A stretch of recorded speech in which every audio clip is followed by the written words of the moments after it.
All right, it's Friday, February 10th. The moment has arrived. I've received the package I was waiting for the last week or so. It's absolutely ridiculous.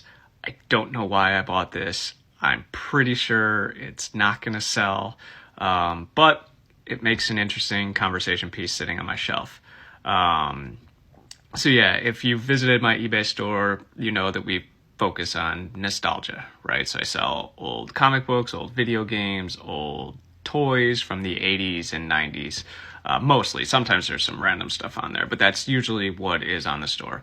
If you want to check it out, just go to http://type2 no .com anything, just type2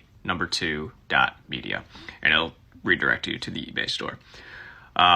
But anyway, this thing came up at auction, an estate sale or a nice estate sale auction, and it was just so ridiculous, and I couldn't even believe it existed, that I put in one bid and I ended up winning. So first, let's take a look at this image that's on the internet. So I don't know how many of you are familiar with Fred Durst or the band Limp Bizkit. For young people, you might not know. They were huge in the late 90s, early 2000s.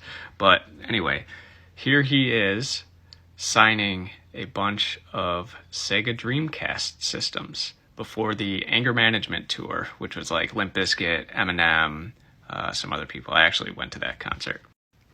But of course, being in end of high school and beginning of college in the late 90s, early 2000s, I was a Limp Bizkit fan. I still listen to their music occasionally. It's entertaining. It is what it is. But as far as nostalgia goes, I don't think it gets any more nostalgia than a signed Dreamcast from Fred Durst of Limp Bizkit. And as you can see, this is what showed up the other day. And this is what was inside. So I am now the owner of a SEGA Dreamcast signed by the lead singer of new metal band from the 90s and 2000s, Limp Bizkit.